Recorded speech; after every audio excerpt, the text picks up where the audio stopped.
뉴스쇼 금요일의 코너입니다. 6선 클래스 국민의힘 3선 조혜진 의원, 더불어민주당 3선 김경엽 의원 어서 오십시오. 안녕하세요. 반갑습니다. 네. 어서 오십시오. 조 의원님, 예. 뭐 본론 들어가기 전에 잠깐 질문 하나. 예. 아까 저희 일부 뉴스연구소에서 지금 국민의힘 안에 이 지도부 체제를 놓고 여러 가지 이야기들이 다시 나온다. 예. 지금처럼 직무대행으로 가자는 분이 계시고 안철수 의원이요.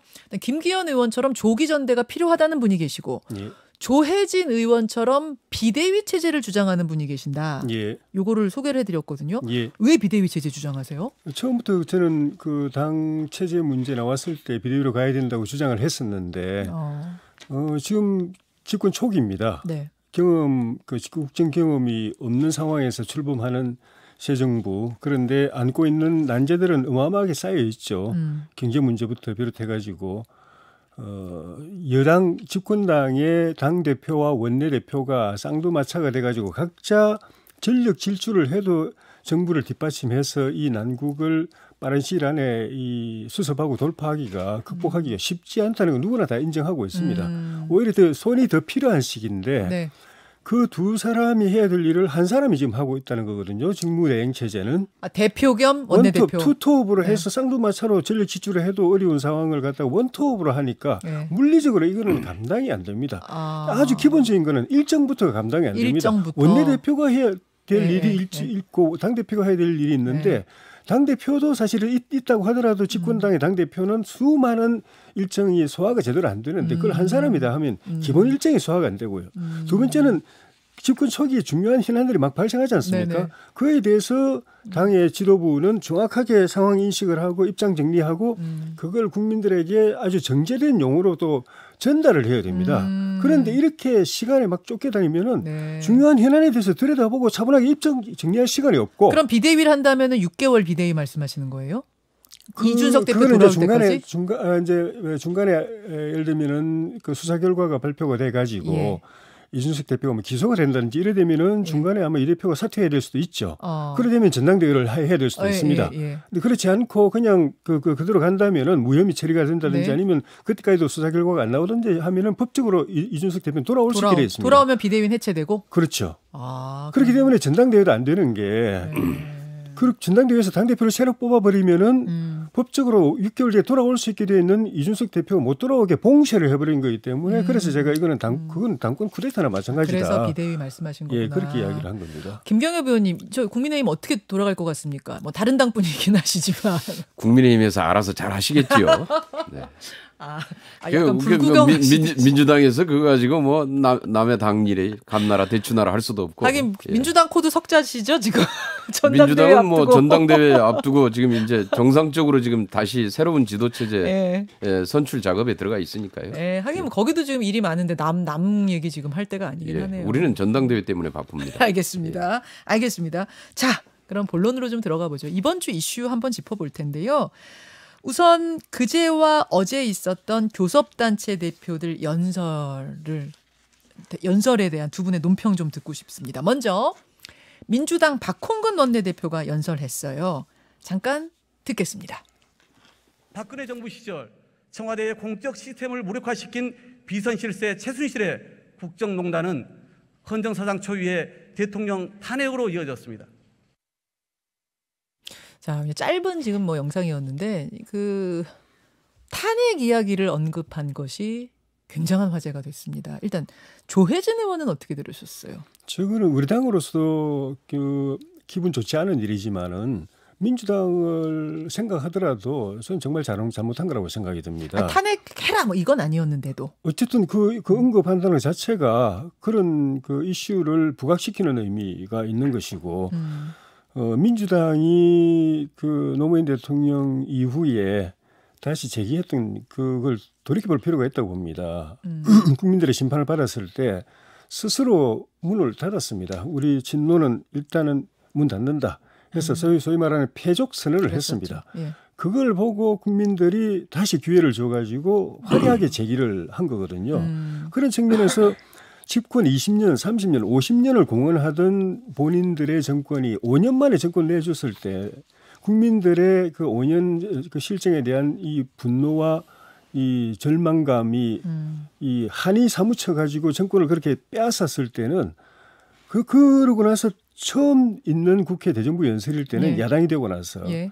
당연히 자기 반성문을 먼저 쓰는 게 먼저입니다. 아, 자기 반성문이 먼저였다. 반성문을 쓸 기회가 앞으로는 안 와요. 이제 다음부터는 우리 네. 새 정부의 그 임기가 시작되기 계속 이어져 가기 때문에 네. 새 정부에 대한 이제 비판도 해야 되고 대안 제시도 해야 되기 때문에 반성문을 쓸 기회는 이번밖에 없었던데 그 기회를 놓쳐버렸어요. 오히려 기회를 놓쳤다. 반성문 쓰는 게 아니라 이제 2달 막 아. 이제 그런 말을 뗀 어린아이와 같은 이 정권에 대해서 잘하기에도 시간이 없고 잘 못하기에도 시간이 없는 이 2달밖에 안 된 정권에 대해서 거의 뭐 그 탄핵 그 소초문을 낭독하듯이 그렇게 하는 걸 보고서 저거는 뭐 새 정부 2달에 대해서 국민들이 실망한다고 하더라도 저건 민주당을 바라보는 국민들의 시선하고는 저는 안 맞은 것 같다는 생각이 들더라고요. 김경협 의원님 어떻게 생각하세요? 불행한 역사는 더 이상 반복돼서는 안 된다라는 의미죠. 과거의 역사적인 실패의 경험, 과거에 불행했던 역사 이것을 잊어서는 안 되고 그것을 잘 상기해서 지금 또다시 과거의 사례가 반복돼서는 안 된다. 특히 이제 그 박근혜 정부 때 최순실 국정농단 사건은 비선 실세에서부터 시작됐고 공과 사를 구분하지 못하는 것에서부터 시작했는데 지금 이미 윤석열 정부의 대통령실이 이런 공과 사를 구분하지 못하고 지인, 측근, 뭐 친척 뭐 이런 관계로 채용이 이루어지고 있고 전혀 대통령실로서의 기능이 제대로 안 되고 있다. 이제 이렇게 해서 그러면은 그 대통령실 안에 지금 실세가 누구냐? 이게 사실 어떤 공적인 검증 과정이나 이런 것들을 거쳐서 이게 제대로 된 채용이 아니라 이런 식의 채용 자체가 문제를 일으키고 결국은 나중에 비선 실세인 농단으로 이어질 수도 있다라고 하는 것에 대해서 경고한 거고 지금부터 정신 바짝 차리고 해라. 이런 의미죠. 경고, 잘하라는 경고의 의미다. 잘하는 경고. 아까 자기 반성문 먼저 쓸 타이밍에 민주당은 그동안에 반성 많이 했습니다. 1년 내내 반성했습니다. 아주. 조 의원님 하셨대요. 반성. 이미 다 그래서 민주당 당원들 사이에서는 이제 반성 그만하고 좀 제대로 지금 윤석열 정부 저렇게 하고 지금 나라가 지금 이렇게 민생이 어려운데 제대로 좀 야당답게 제대로 좀 하라. 지금 이런 얘기하고 있습니다. 아, 반성 그만하고 이제 비판해라 이럴 정도예요. 반성 1년 내내 했더니 이제 반성 그만하고 좀 제대로 일 좀 하라. 이 얘기하고 있습니다. 조 의원님. 2달 된 정부에 대해서 그 좀 전에 뭐 그런 불행한 일이 없었으면 좋겠다라는 뜻이라고 말씀하셨지만은 그 내용을 보면은 뭐 그 저 비선 실세부터 해가지고 뭐 국정 뭐 농단 뭐 비슷하게 하면서 우리가 그 지난 정부 때 이렇게 정권 뺏긴 데는 이런 아쉬움이 있다는 건 딱 한 줄이고 나머지는 다 그냥 이 2달 정권에 대해서 조목조목 비판하는 건데 그 이야기 들어보면은 그러고 나서 탄핵으로 이제 연결되는 거예요. 이 정권은 거의 망했다는 수준의 이야기가 희망이 없고 이미 망했고 이대로 가면 탄핵 당한다는 그런 내용 자체가 그런 내용이에요. 탄핵 소추문 같았다. 2달 동안에 뭘 지적하고 뭘 비판할 게 있겠습니까? 2달 동안 잘하면 뭘 얼마나 잘하고 못하면 뭘 얼마나 못하겠습니까? 그런데 그 2달 가지고 전체 35분짜리의 그 국회 대표 연설을 그냥 다 메웠어요. 그 내용 이야기 들어보면은 듣고 있다 보면은 이 정권은 벌써 끝났구나. 희망이 없구나. 이제 망했구나. 이런 느낌이 들도록 이야기를 하니까 이거는 그냥 뭐 잘 되라는 이야기가 아니고 그런 불행한 일이 없었으면 좋겠다는 이야기가 아니고 아마 그런 일이 있을 것 같다고 짐작을 예고하는 그런 것 같은 느낌이 드는 거예요. 2달 된 정권에 대해서 그런 판단을 내릴 정도면 정권 빼앗긴 5년에 대해서는 뭐라고 반성해야 되겠습니까? 반성만 해도 그냥 하루 종일 이야기해도 더 이야기할 게 없을 텐데 그건 이야기 안 하고 2달 정권에 5년에 대해서 반성 안 하고 2달에 대해서 이야기하니까. 기가 막히셨어요?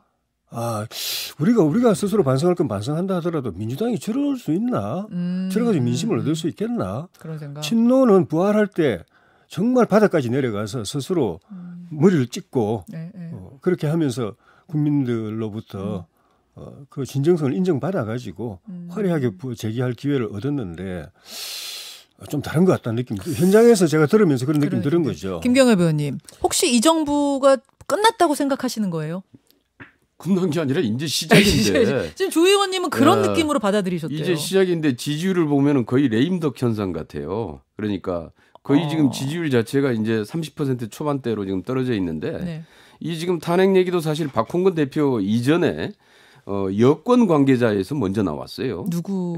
그 당시에 그 방송 토론에서 여권 TV조선 토론에서 네. 그런 얘기 나옵니다. 지금 윤석열 대통령 지지율이 지금 계속해서 하락하고 있고 이렇게 해서 하락하다가는 또 탄핵 얘기가 나올지 모른다. 여권 관계자 누가 그런 말씀 혹시 하셨는지 거기에 지금 아세요? 이게 지금 며칠자냐면은 네. 17일 TV조선하고 인터뷰에서 그런 이제 발언이 나옵니다. 그래서 지금 현재 그 지지율 하락을 걱정하면서 이런 식으로 지지율 하락이 계속됐다가는 지금 그런 얘기가 나올 수 있다. 그리고 체감상 무슨 얘기까지 하냐면 체감상 박근혜 탄핵 때 분위기다라고까지 얘기를 합니다. 아, TV조선 17일자 뉴스야라는 코너에서 익명의 국민의힘 관계자가 했던 그 발언 보도 내용 말씀하시는 거군요. 거기에 그런 얘기까지 이제 나오기 시작하고 그다음에 당시에 그 윤석열 대통령을 지지했던 그 지지층 그 커뮤니티 사이트에서도 이런 얘기들이 계속 나오고 있어요.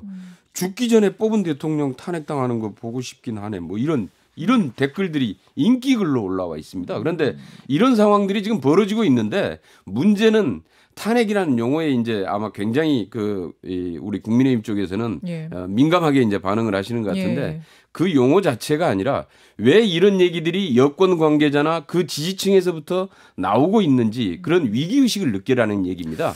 무엇이 문제고 지금의 문제를 어떻게 해결할 것인지에 대한 좀 정신을 차려야 될 시기인 거지 이걸 탄핵 얘기했다고 거기에 대해서 역공을 취할 때는 아니라는 거지요. 단순한 탄핵이라는 용어에 대해서 우리가 예민하게 반응하는 것이 아니고 같은 정치 파트너지만은 민주당은 우리하고는 좀 뭐가 다른 것 같다는 생각이 드는 그 경험이 있는 겁니다. 우리 당은 그 집권하는 방법을 선거를 유일하게 생각합니다. 그래서 선거에서 지면은 아무리 그 상대당이 마음에 안 들더라도 집권당이 마음에 안 들더라도 5년 동안 기다릴 수밖에 없다고 생각합니다. 그 5년 동안 준비해가지고 다시 선거라는 민주적인 절차를 통해서 정권을 되찾아와야 된다고 생각하는데 민주당은 다른 것 같은 거예요. 선거를 집권하는 방법 중에 하나라고 생각하는 거지 선거에서 지면 그걸 승복하고 5년을 기다린 게 아니라 불복하면서 다른 방법으로 정권을 흔들어가지고 끄집어내려는 생각을 하고 있다는 느낌을 왜 받느냐. MB 때부터 그랬어요. 광우병 그때도 집권 그 대통령 침체한 지 2달밖에 안 됐는데 광우병 사태를 일으켜가지고 광우병으로 그 결과적으로 밝혀졌지만은 그때 벌써 대통령 하야하라고 그랬습니다. 문재인 탄핵 이야기 나왔습니다. 그랬거든요. 탄핵 이야기했습니다. 그다음에 그런데 못 꼬집어내렸죠. 근데 박근혜 대통령도 취임하자마자 댓글 가지고 또 똑같이 이야기했습니다. 부정선거라고 그러면서 선거 정통성 인정할 수 없다고 그러면서 결과적으로 대통령 그 새 정부를 인정하지 않은 불복 투쟁을 또 벌였습니다. 불복 투쟁. 그래가지고 결국은 중간에 끌어내렸지 않습니까? 그 지금도 보면은 2달 전 정권한테 벌써 탄핵이라는 걸 갖다가 그런 걸 생각하더라도 이야기를 진짜 그런 말을 하고 싶더라도 참아야 되는데 벌써 꺼내는 걸 보면은 우리하고는 다른 것 같다. 선거를 유일한 이 집권의 기회를 생각하는 게 아니라 중간에 흔들리면 끄집어낼 걸 생각하는 것 같다는 느낌을 주는 거죠. 이제 박홍근 원내대표가 비선 실세 뭐 이런 이야기를 하실 때 김건희 여사가 실세다 이런 이야기를 좀 맥락에 좀 깔고 있는 것 같습니다. 이 얘기는 우상호 비대위원장도 하셨고요. 그 민주당 의원 몇몇이 지금 김건희 여사가 인사에 개입하고 있다, 실세다, 뭐 이런 이야기들을 좀 공공연하게 언론에서 하는데 김병엽 의원님, 뭐 지금 민주당 의원들 사이에 무슨 얘기가 도는 거예요? 지금 대통령실에 거의 지금 공적인 라인이 작동을 하지 않고 있다. 거의 지금 현재 그 사적으로 채용된 사적 인맥에 의해서 운영되고 있다라고 하는 얘기가 계속 나오고 있죠.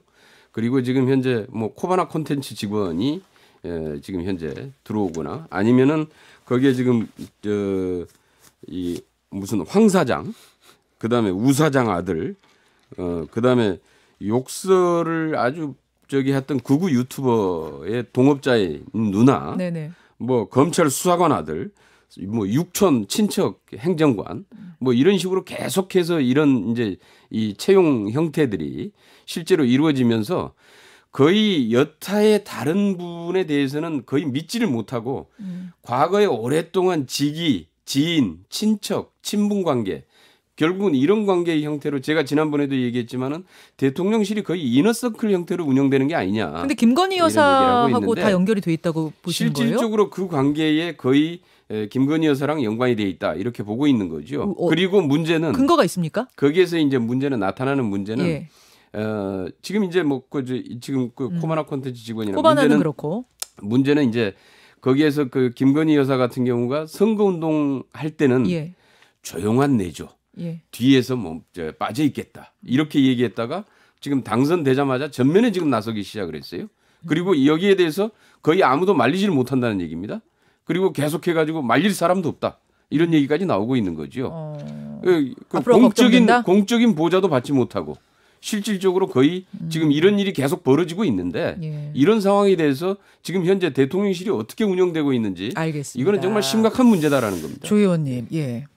국민들이 그 문재인 정권을 심판했기 때문에 그 심판하게 된 계기 중에는 인사가 굉장히 중요한 요소, 인사의 이 파행에 대한 이 실망, 분노 이런 것이 중요한 요소이기 때문에 새로 만들어준 이 윤석열 정부는 문재인 정부하고는 다르게 하라라고 하는 거는 충분히 그는 옳은 주장이고 우리는 그의 그 기대에 그런 예. 국민의 기대와 눈높이에 맞춰 가지고 해야 된다고 봅니다.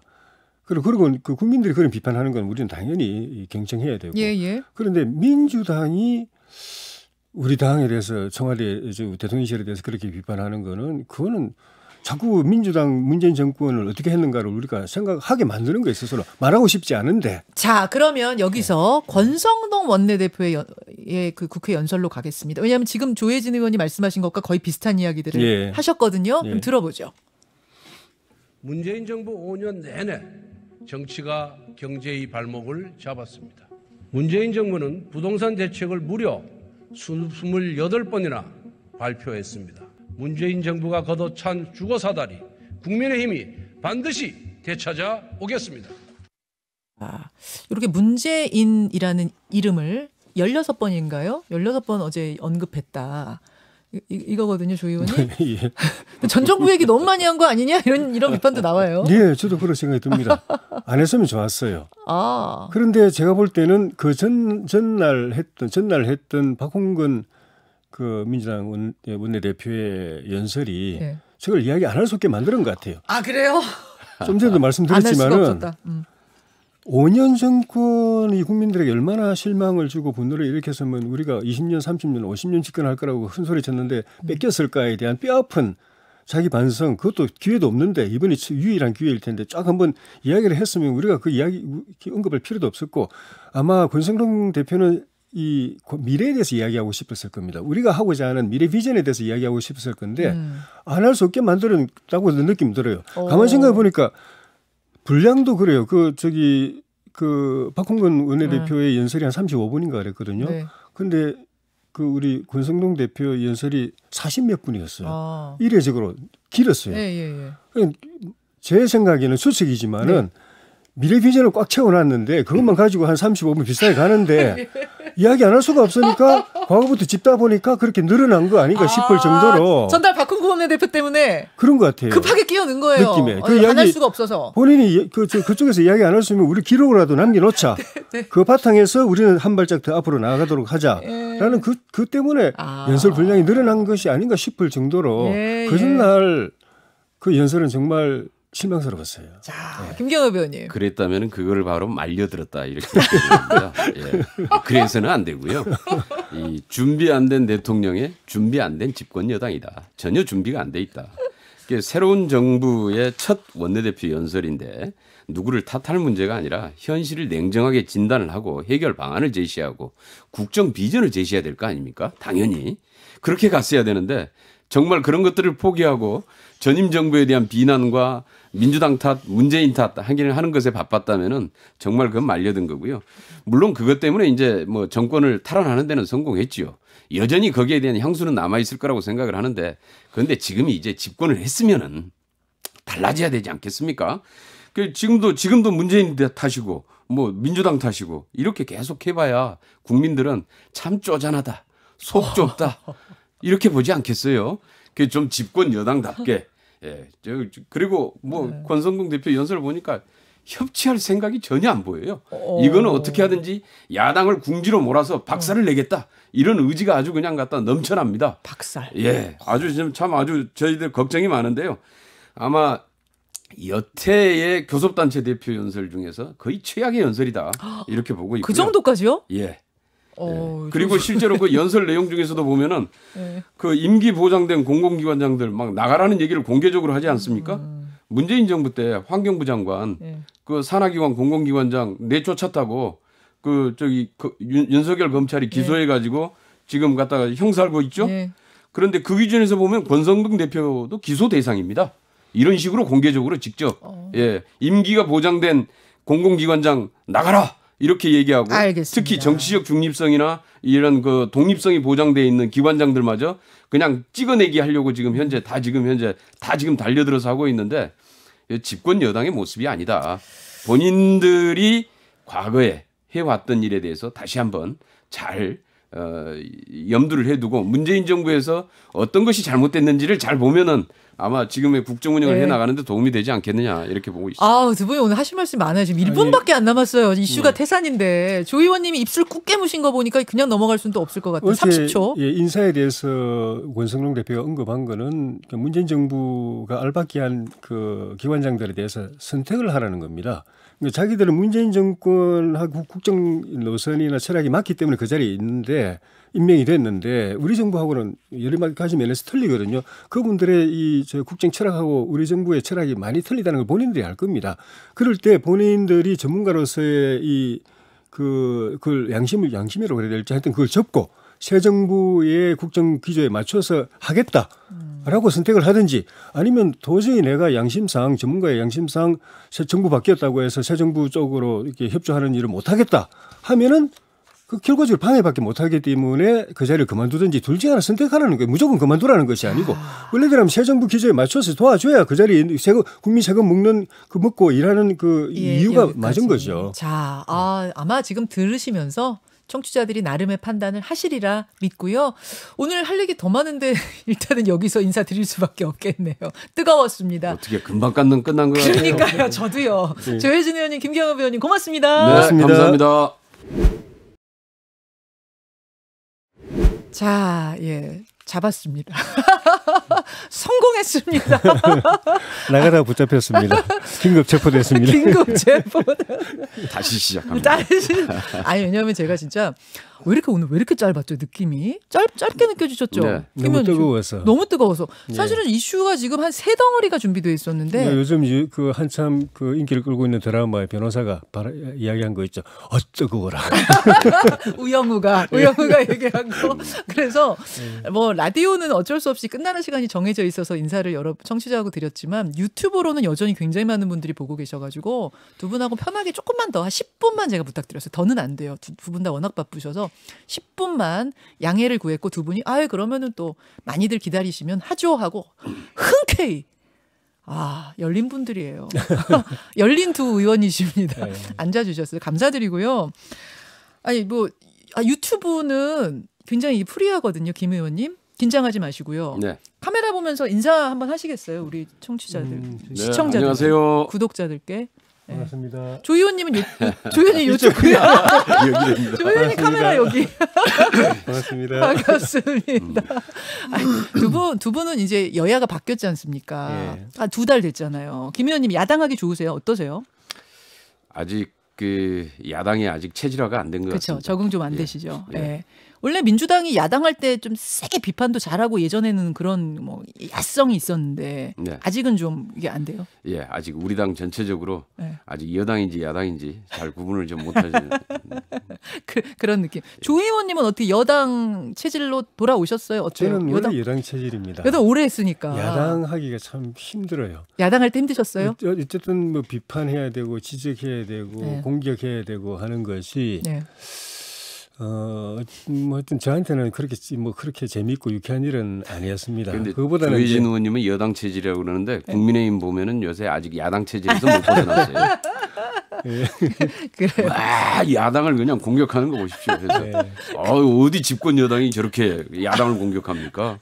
여기도 아직 야당에서 못 벗어난 것 같으세요? 예. 아직 못 벗어났어요. 거꾸로 생각했는데. 거꾸로 생각해. 민주당이 집권했을 때 야당을 공격하는 거 보고 네. 실제로 그랬잖아요. 지난 총선 21대 총선도 네. 원래 정권 중간 평가잖아요. 네. 정권 심판 선거가 마땅한데 네. 역공을 해가지고 야당 심판론을 내세웠잖아요. 결국 야당 심판을 해버렸잖아요. 그래서 우리가 중간 평가로 그 덕으로 의석을 과반수는 얻어야 되는데 거꾸로 야당 심판론에 말려가지고 제가 민주당은 집권하고도 야당을 심판하는 그런 정당이에요. 그래서 그거 배우신 거예요 지금? 아니요, 그건 배우면 안 된다고 봅니다.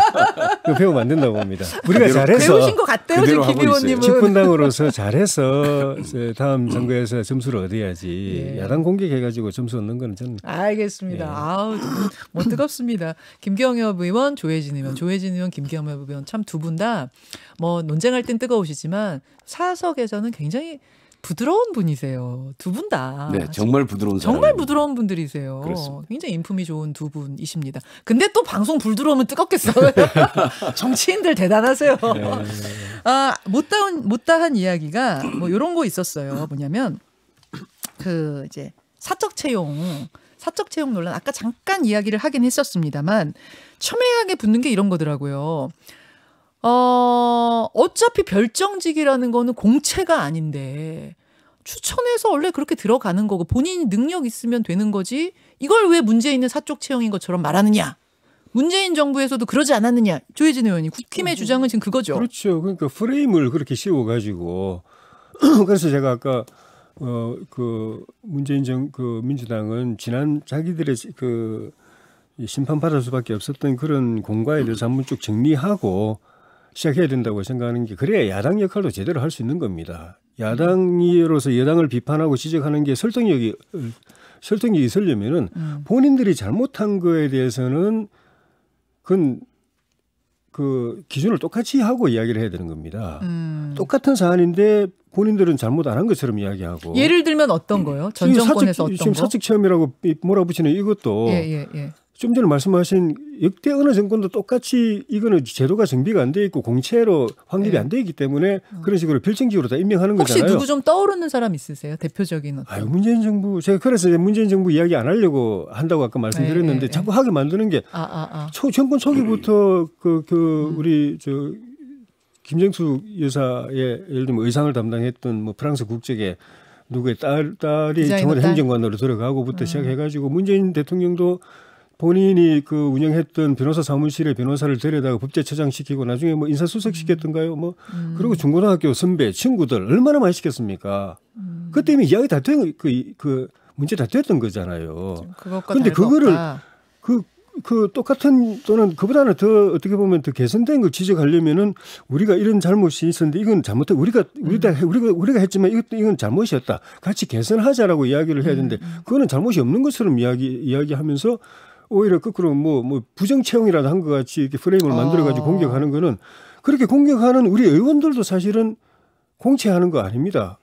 물론 이제 그 원서는 공개적으로 받는 경우가 있죠. 네네. 그 국회 홈페이지 띄워놔가지고 의원실 직원들. 예. 국회 홈페이지 띄워놔서 원서는 공개적으로 받는 경우가 있지만은 공무원 채용하듯이 그런 절차에 의해서 시험 보고 뭐 이렇게 하는 건 아닙니다. 그렇게 하는 본인들도 그렇게 하고 있으면서 그거를 사적 체험이라고까지 이렇게 부정 체험 비슷하게 프레임 씌워가지고 공격하는 거는 그건 좀 도의적으로 맞지 않죠. 오히려 제도적으로 그러면 청와대도 대통령실도 공채를 하자고 하든지 제도적인 그 정비를 해가지고 그 기준에 맞춰서 하도록 이야기를 해야 되는 거지. 어차피 대통령실의 별정직이란 그렇게 항상 해왔었다라는 건데 김경엽 의원님. 그것이 공개 채용이냐 비공개 채용이냐의 문제가 아니라 이게 실제로 전혀 이 사람의 그 이력이나 전문성, 능력이 검증이 안 된 상태에서 단순하게 40년 직위의 아들, 그다음에 후원해준 스폰서의 아들, 내지는 개인적인 그 친분 관계 다 그런 거 아닙니까? 그 이유로 채용이 되고 있다라는 것이 가장 큰 문제지요. 그리고 실제로 이번에 이제 보시면 알겠지만은 가령 나토 정상회의에 가는데 그 참모의 부인이 따라갔다. 민간 수행원. 왜 따라갔느냐? 그 얘기를 안 해요. 가서 무슨 역할을 했느냐? 얘기를 안 합니다. 행사기획이라고 하는데 행사기획은 이 해외 순방 같은 경우에 외교부 의전 담당실에 베테랑들이 아주 넘쳐납니다. 그 동포 간담회 마찬가지예요. 다 기획하는데 그 동포 간담회 기획하는데 그쪽에 현지 대사관에서 영사 업무를 맡은 그 동포의 사정을 가장 잘 알고 있는 사람들이 실제로 그런 것들을 다 기획을 합니다. 어떤 역할을 했는지가 전혀 나오질 않습니다. 이거 그냥 관광용으로 그냥 친한 사람 데리고 간 거 아니냐? 이런 얘기가 나오는 거죠. 결국 본인의 능력이 핵심이다. 전혀 상관이 없다라는 거예요. 그러니까 본인의 능력, 전문성 이런 게 전혀 검증이 안 된 상태에서 네. 아까 얘기했던 나한테 후원금을 오랫동안 내줬던 사람들의 뭐 아들, 지인, 다 친척, 육촌 다 이런 거 아닙니까? 이런 형태 아닙니까? 그 개인이 대선 캠프에서 일을 해서 능력을 인정받은 젊은이다라는 게 대통령실의 설명이었는데 그건 어떻게 보세요? 대선 캠프에서 어떤 일을 했는지도 모르고 실제로 그 대선 캠프에서 일을 했는지 안 했는지조차도 그건 확인이 안 되는 사안인데요. 문제는 거기에서 실질적으로 그러한 것이 됐더라도 절차가 있습니다. 절차가 실제로. 그러니까 채용의 절차가 거기에서 정확히 이 신원 뭡니까 이거 신원조사.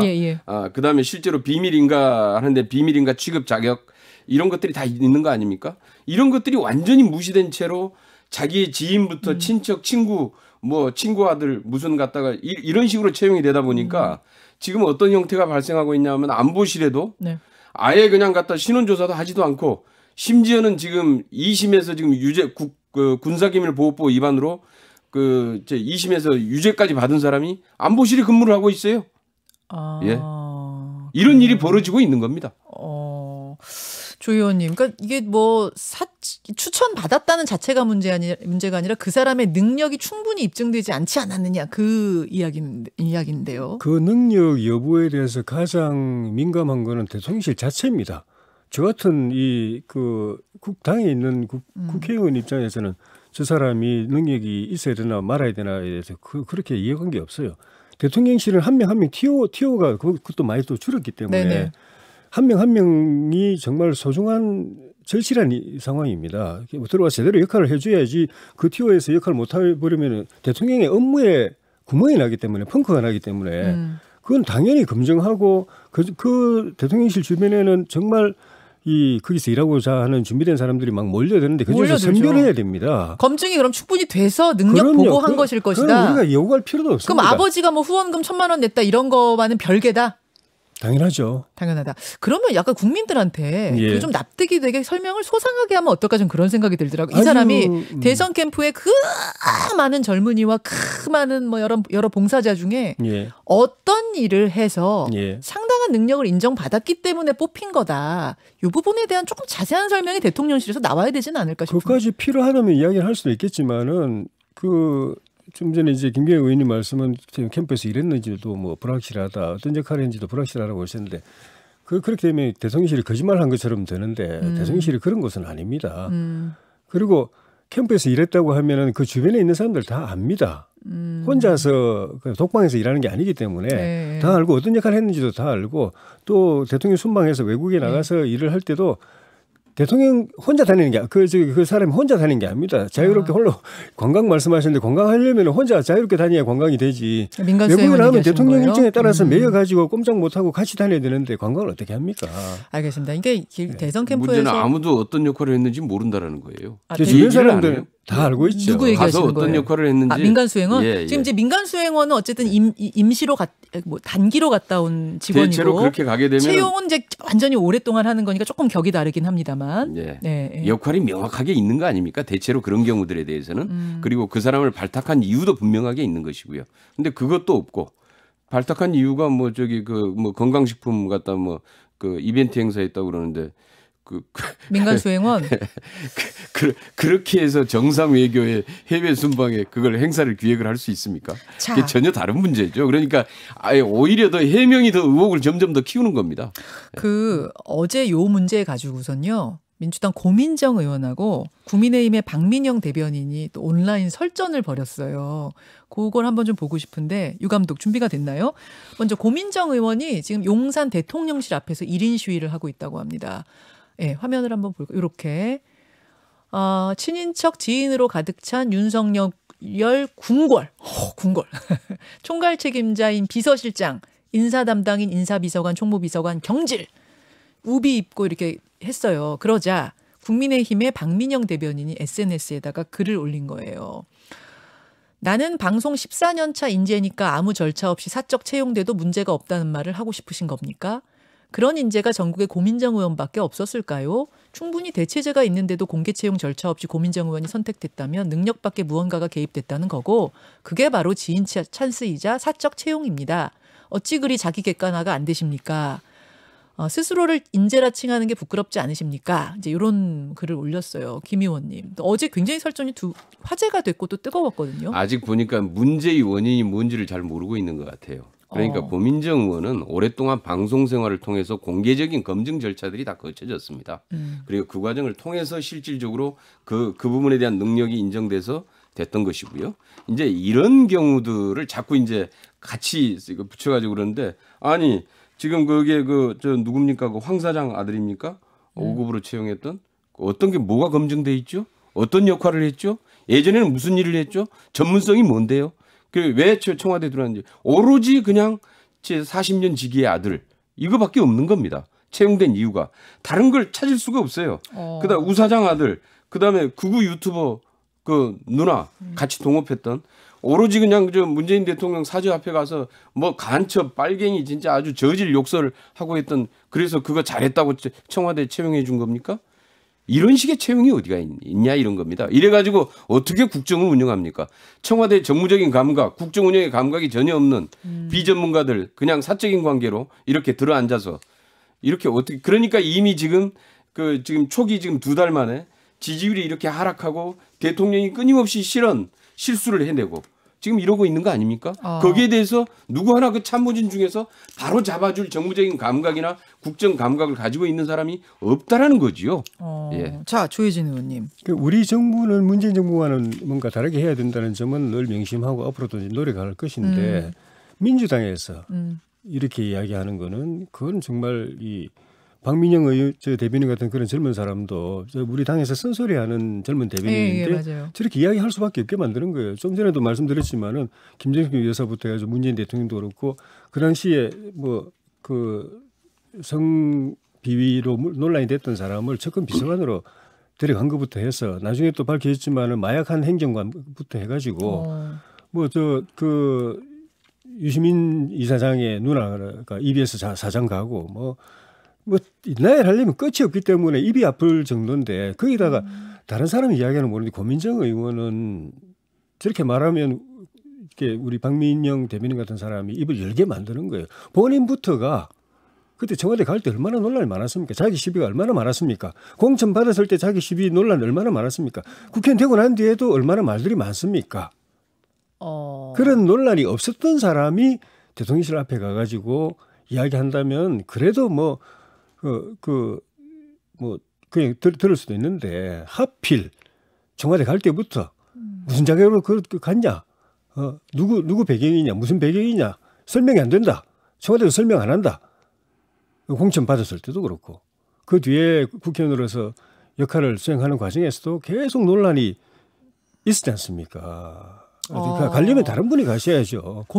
그러니까 박민영 의원이 저렇게 의원이 아니라 우리 젊은 대변인이 청년 대변인이 당연히 주로 쓴소리하는 대변인인데 저럴 수밖에 없는 것이다. 만들잖아요 저렇게 말하게. 고민정 의원이 청와대 들어갈 때 논란이 있었던가요? 아이고 기사 보세요.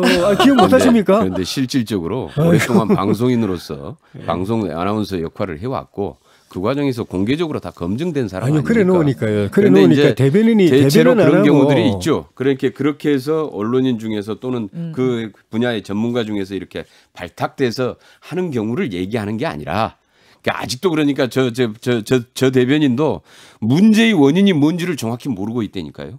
문제의 원인이. 그러니까 그런 우리가 잘 하라는 건 다 명심하죠. 그러니까 근데 민주당이 계속 이야기하고 그중에 고민정 의원이 저렇게 이야기하시니까 대변인 저 개인에 대해서 다 들어도 어쨌든 동료 의원인데 이야기하기 참 그런데 청와대 문재인 대통령 정부 때 청와대 대변인들이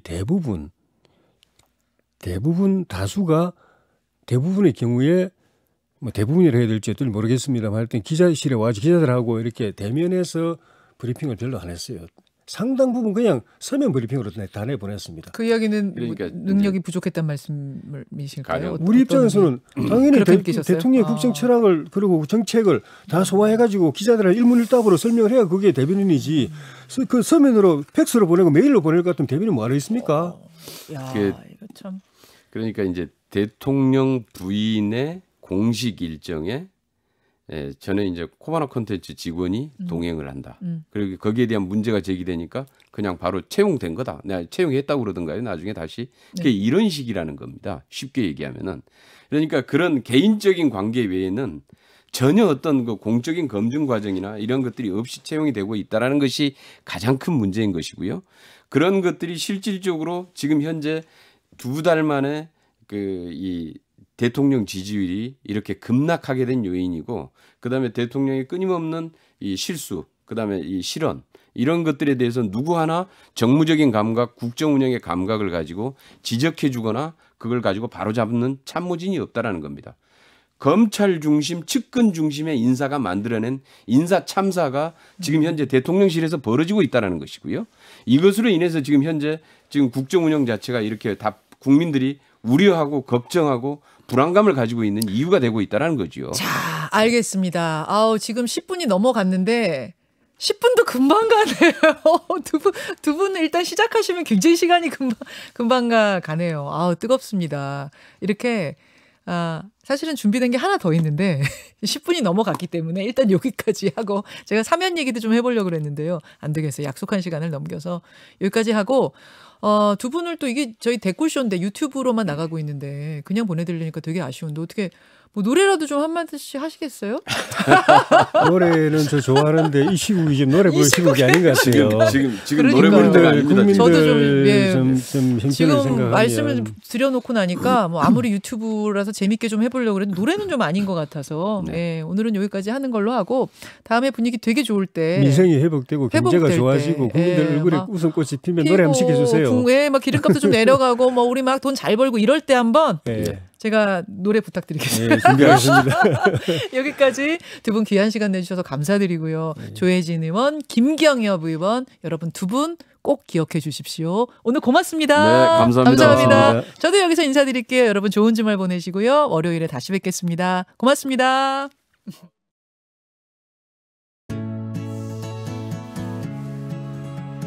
김현정의 뉴스쇼는 시청자 여러분의 참여를 기다립니다. 구독과 좋아요, 댓글 잊지 않으셨죠? 알림 설정을 해두시면 평일 아침 7시 20분 실시간 라이브도 참여하실 수 있습니다.